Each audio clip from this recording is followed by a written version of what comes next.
You're listening to a podcast by the Center for Action and Contemplation. To learn more, visit cac.org.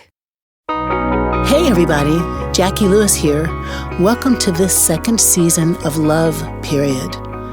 This season we're focusing our conversations on my new book, Fierce Love, a bold path to ferocious courage and rule-breaking kindness that can heal the world. Each of my friends will be helping me to think about the themes in each chapter, 9 practical practices that can help us love ourselves, love our posse, and then love the world into healing. It all starts with you, and we're going to give you practical tips to make these practices a part of your life. Today's show is inspired by the second chapter in my book, Fierce Love. The title is Speak Truthfully. It will set you free. I'll be joined in today's conversation by my friend Michael Ray-Mathews, who is Deputy Director and Chief Faith Officer of Faith in Action, a national community organizing group that is making a more just society. But when we're not at work, I call Michael Ray Forge, because he is my friend in the Auburn Senior Fellows group. And Michael Ray actually does create tools and tactics for the movement. I hope you enjoy this conversation. Michael Ray-Mathews. Hi, Forge. It's good to hear your voice. Hey, Storm. Hey. I think so we don't confuse people, we should tell people a little bit about Forge and Storm. Can you do that? Absolutely. Well, our dear brother, Otis Moss III, also known as Bishop from the Marvel comic universe, took time to name many of us in the Auburn Senior Fellows cohort. And he gave you the very appropriate name of Storm, because you're always stirring things up, changing the weather in every place you inhabit. And he called me Forge, which I didn't like when I first heard it, because I was like, who is that? Nobody knows who that is. But Forge is a member of the X-Men universe, who is the intuitive creator of all the tools and technology that the X-Men and other Marvel characters need. He's the one who's often behind the scenes, but is a sage warrior, if you will. And one thing we know about those two characters is that at one time, Forge and Storm were lovers. The fierce love of it all. The fierce love of it all. I love that part. How do you feel about your name now? It seems to me it suits you. It does suit me. I hate admitting that Otis was right, but it does suit me. And there are many things about who I am as a rather introverted and intuitive person, and as someone who's a systems thinker and is always trying to organize and bring things together and support the team. I'm always trying to forge paths for myself and for others. So I've come to embrace that identity fiercely. Yes, you have. You forge new ideas, you forge relationships, you forge alliances and help other people forge them too, Michael Ray, across difference in your organizing work. Mm-hmm. What's love got to do with organizing?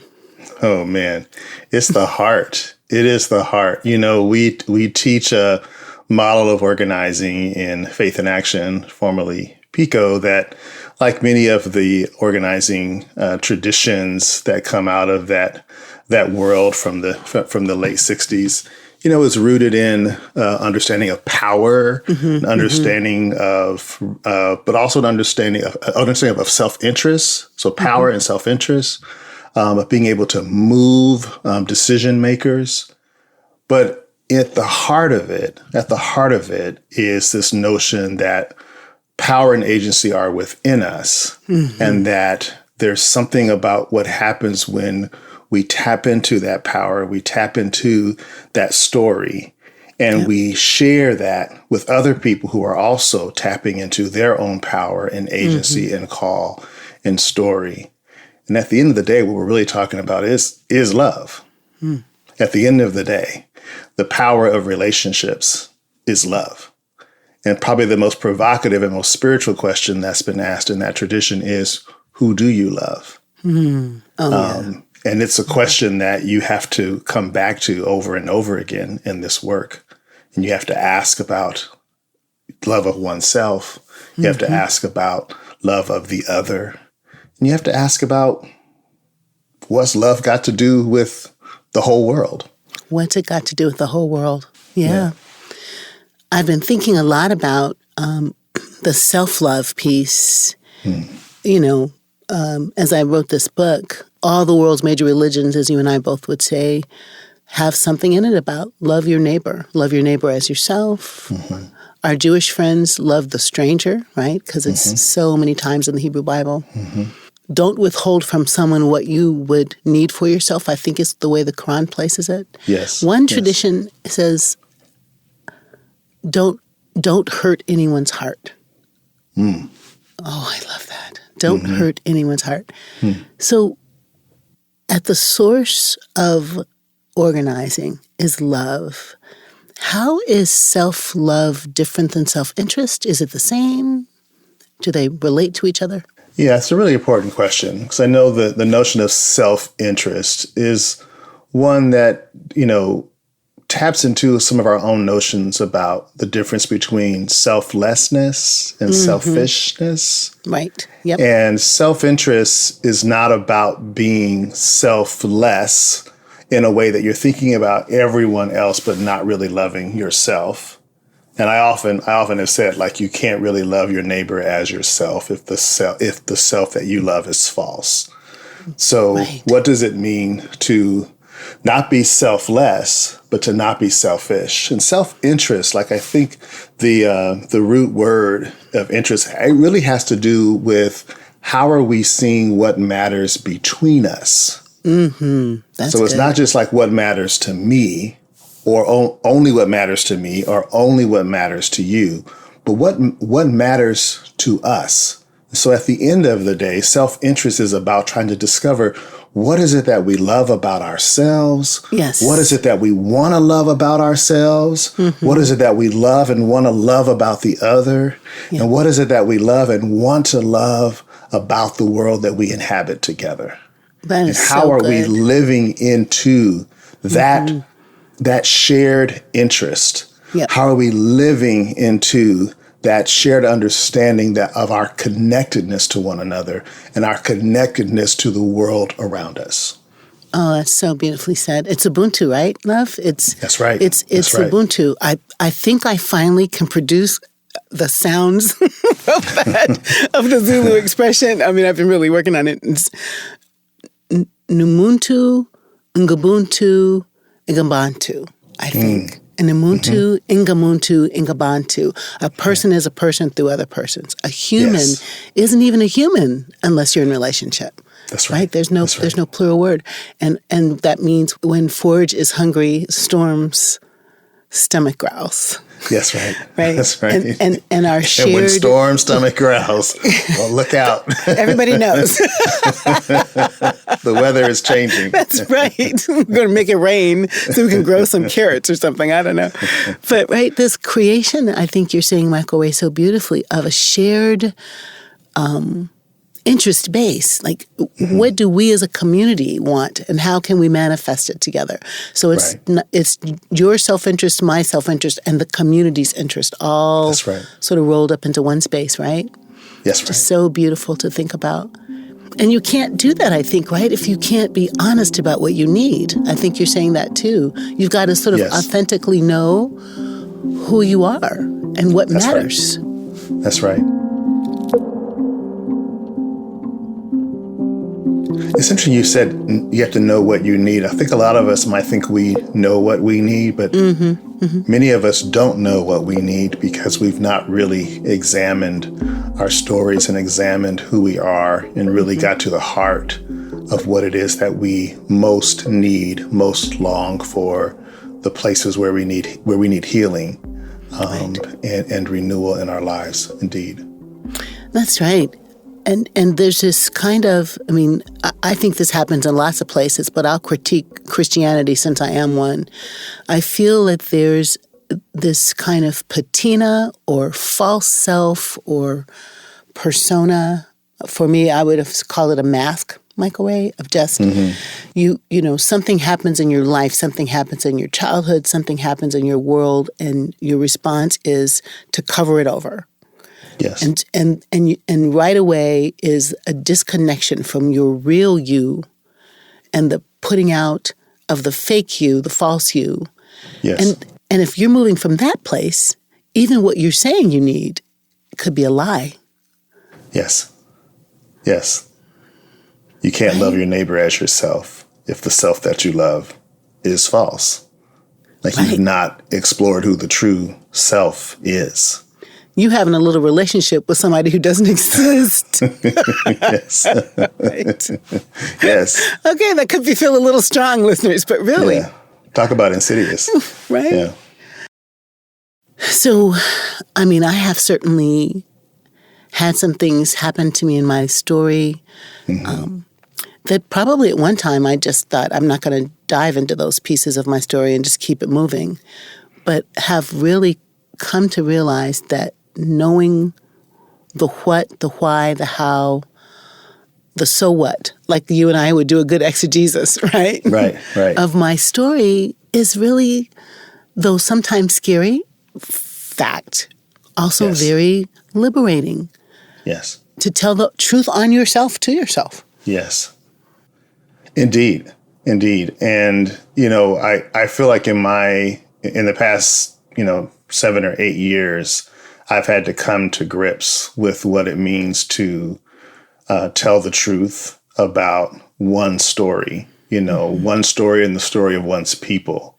This season of upheaval and reckoning in our society, in our world, since the death of Trayvon Martin, Sandra Bland, Michael Brown, Eric Gardner, Elijah McCain, George Floyd, right?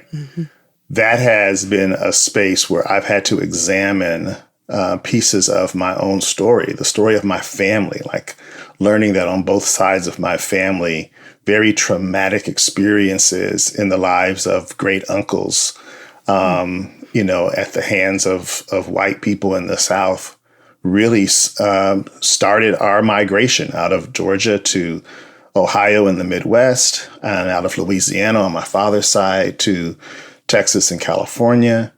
In those years, in this past 7 or 8 years, I lost my brother to suicide, Myron Matthews, my baby brother, 10 years younger than me. I'm so sorry about that. And so much shame connected to the reality of suicide. So much for me to explore about what was going on with him, about how race and racism shaped his life. And it's caused me and invited me to look at my own life and come to terms with the reality of abuse in my childhood and how that has shaped my personality and my self-understanding, my idea of who I am as a man. It's allowed for me to, to queer myself about what it means to be Michael Ray-Mathews, what it means to be Forge. And I think learning how to tell the truth to myself about my family, about the people I love, but most importantly about myself has given me a kind of freedom, but a kind of a vision, clarity, a capacity to see myself and to name some things that I couldn't name before. Name them in much deeper ways, that I can preach about what it means for us to build beloved community together in a way that is not ethereal, but is actually rooted and grounded in my own struggle to understand myself, my own struggle to love myself fiercely, my own struggle to love my kindred and to love my neighbor and to love my family and my community, and to love others in the world, including those who at times appear to be my enemy, my opponent. Well, that's just a whole word, as our young friends would say, right?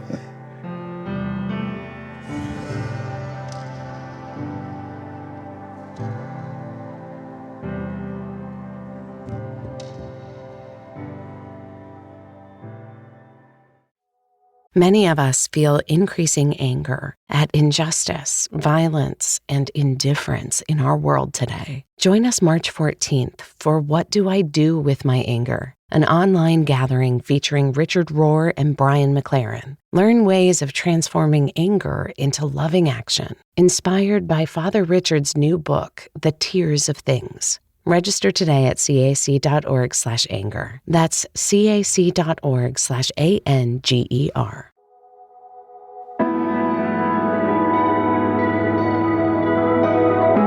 You know, Michael Ray, I was reading this book out loud, a little while ago, making this audiobook, and I was like, what in the hell, Stormy Chick, were you thinking about telling all those stories in this book?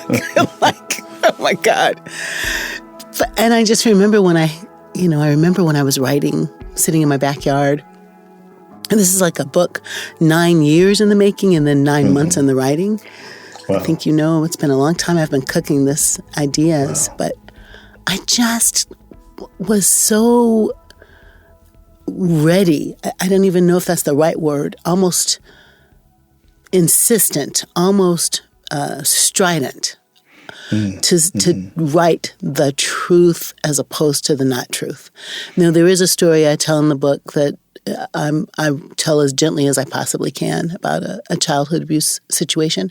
But I thought if I don't write it, though, like if I leave that out, I'm leaving out formative stuff of my psyche, my soul, my life. And I as I was writing it, I was thinking, the truth of this is, though I was, a child, almost every day, that story has informed something in my behavior. Wow. Yeah. Do you relate to that?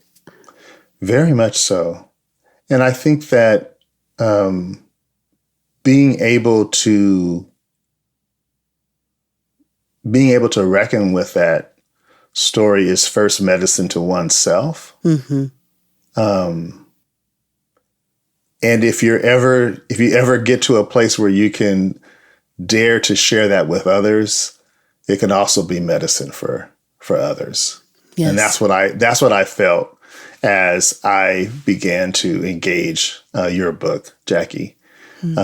This deep sense that you were offering medicine to me, and helping me understand how important it is that I embrace and love myself, and love myself not in spite of my story, but love myself because of my story. Right. That's right. To take that experience seriously, to honor it, and to cherish it. I know that I show up in the world, as an intuitive person, as someone who's sometimes a bit inscrutable because I'm quiet and there's a lot of stuff going on inside that I'm processing. The fact that I'm able to show up and be intuitively present with others is deeply rooted in what I survived as a child. The way in which I had to learn how to be quiet, but also watchful. The ways in which I had to learn how to take care and try to protect people like my sister and my brother or my friends.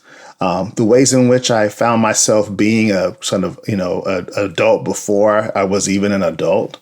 That was very traumatic, but I learned a lot of skills that helped me help others. And so examining my story, and I've been through now, It's my fourth therapist, really. I'm on my fourth therapist now. I guess I've had one for each decade. I had one in my 20s, 30s. Now I got one in my 50s. Yeah. And I think this is the first therapist who's either my age or younger. And I don't think I want to know exactly, but but it's meant that it's allowed for me to give that gift to other people too. To tell the truth of my own story. It frees other people. Like I've shared the experience of being a survivor of sexual abuse with other Black men, and it's created the path for them to say, that's a part of my story too. Yep. And I now am trying to figure out what it means for me to be a better father, to be a better partner, to be a better leader, and to recognize the ways in which this traumatic experience impacts how I show up in the world and how I lead in the world.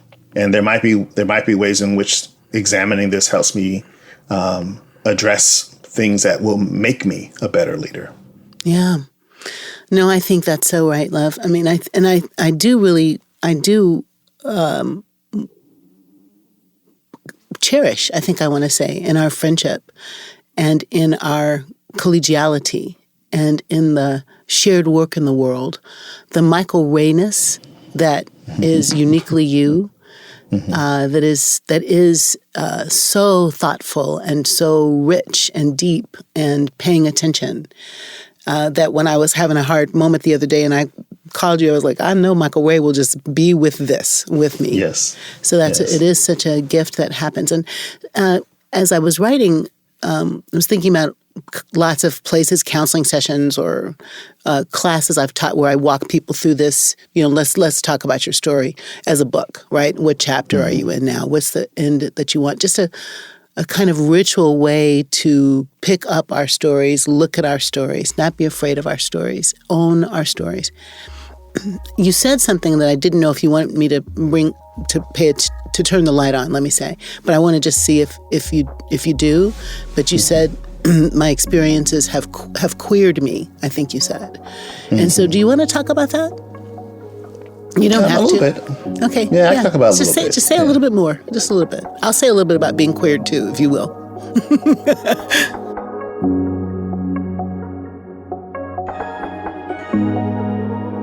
Yeah, no, I mean, I think there's just a lot about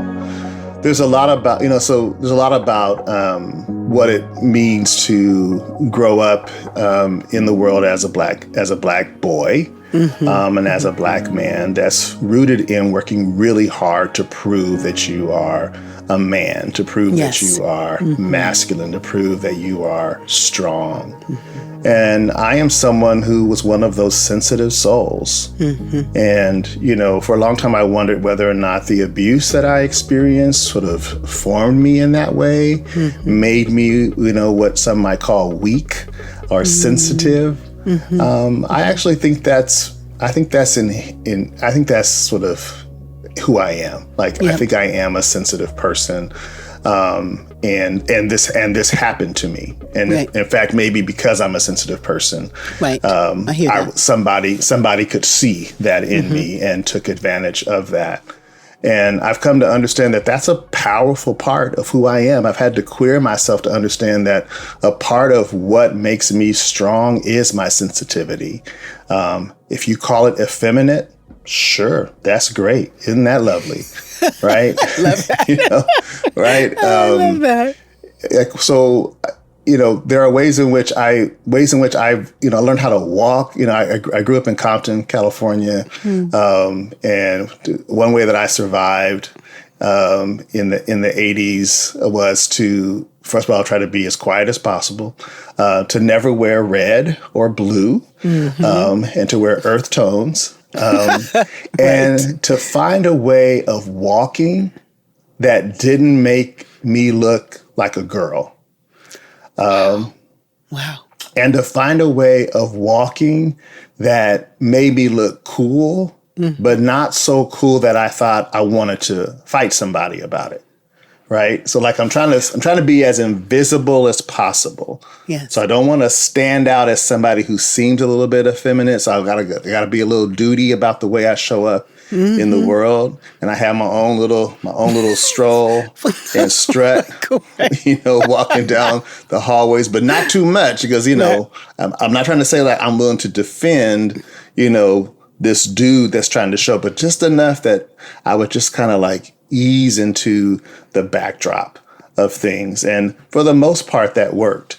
I've shared that walk with other people now, and people have said, it looks like a slow motion George Jefferson. I'm glad I didn't walk fast enough for people to be like, who is this fool walking around looking like George Jefferson? Oh my God. But it was a survival technique. It was a way in which I had to figure out, how do I blend in this world where it seems like who I am doesn't conform to this notion of what it means to be a man. And I've come to just love a lot of things about myself that are soft, things that are gentle, things that are mothering and encouraging. Like, I'm good. Like, you're good. I'm good. Yeah, you are good. We good. We're good. We're good. Yeah. I am so interested in that, and thank you for coming to that space with me. I would never want to push you there. Yeah, I think I have such a parallel story about that in a way, having survived childhood sexual abuse as well, and I write in the book about how, and I had never put this together, Michael Ray, that I didn't get my period till after my 2-year younger sister got her period, till almost like a year after she got her period. Oh my goodness. I was like, I didn't, and then when I got it, I had it for like a month. Wow. And I didn't get breasts, sorry people, until I was 34 or something. I'm not kidding. Wow. And I have some now, but I didn't have them. And I didn't have sex until 2 weeks before my marriage when I was 22. Wow. And I've told that story, and some Christian women be like, of course you did. And I'm like, come on, people, get serious with me right now. Let me try to tell you what I'm trying to tell you. That I was really repressed. My body was repressed. My body wouldn't produce sexy-looking body. Yeah. It just wouldn't, right? It just wouldn't. It just was stuck. And what the word would be like, my energy around my sexuality was caffected in the abuse and the don't be sexy and the don't walk sexy, right? And the don't look sexy and kiss the boyfriend in the car and freak all the way out because he was aroused and just like I was stuck, love, right there for so long. Wow. And the person who abused me, when talking to some other relatives about it, this came back to me, said, I only did that because she was flat-chested, and I thought maybe, please forgive me, sisters and brothers, for saying this, I thought maybe she was going to be a lesbian. So I thought oh my God. My goodness, so I thought I would like enter that scene and, help that not happen. Can you believe that? Wow. Yeah. That's intense. Oh my God. I didn't write that part in the book, but I'm saying to you, as I have both womaned up and, rounded out and got some breasts, and they're quite perky and whatever, all things. And even my queer friends are like, girl, you got the best rack, whatever. Just the kind of way, I know that I'm being playful, but to say seriously, the way I've had to learn to own my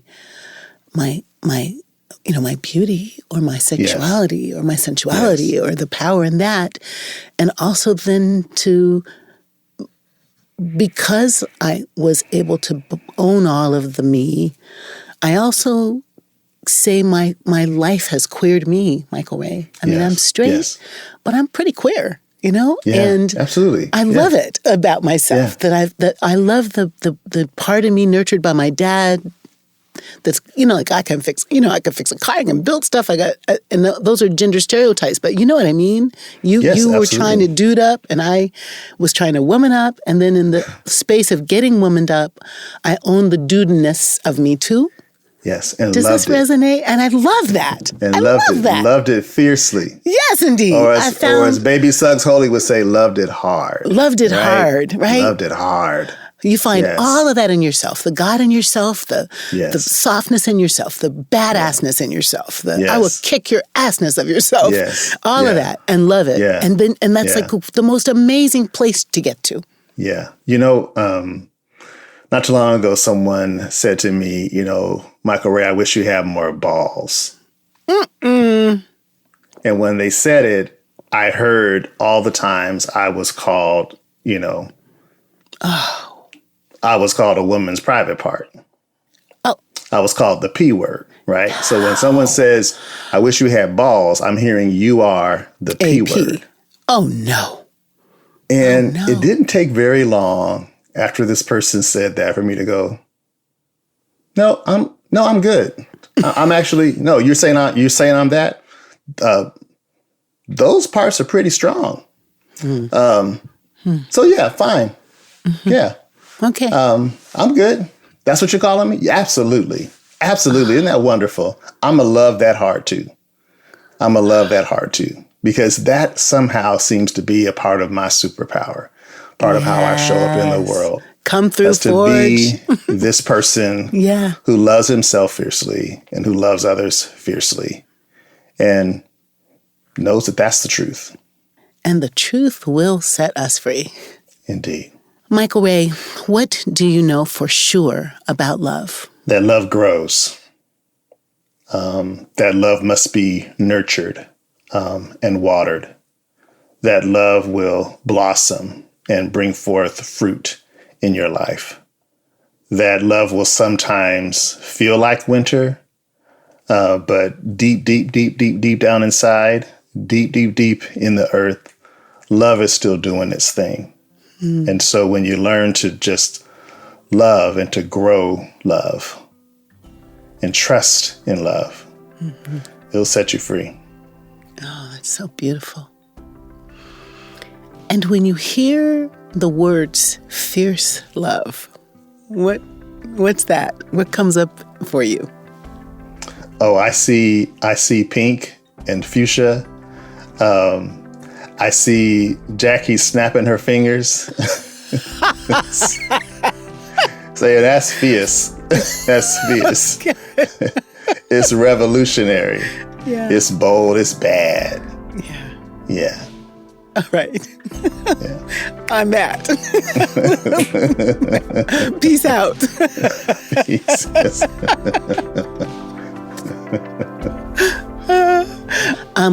Whoever's listening, Danae, your son, your mama and them, you. Mm-hmm. I love me some Michael Ray. Hey, y'all see my sister Jackie?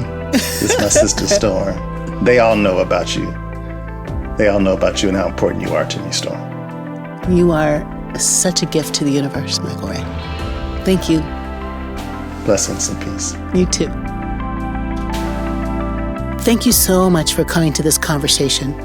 I wanted to leave you with a few thoughts about speaking truthfully. First, it can feel like a safe place to be, to hide, to put on your mask, to keep what is private, precious, painful out of you.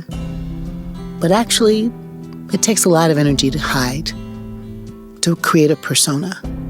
So step into the liberation of candor by starting with being honest with yourself. Tell the truth to yourself and see how light you feel. Secondly, truth begets truth. If you are honest in your relationships, if you are honest with your posse, if you are honest with your interactions in the world, I think people will rise to the occasion and meet you right there at truth. That's why our holy texts say, the truth will set you free.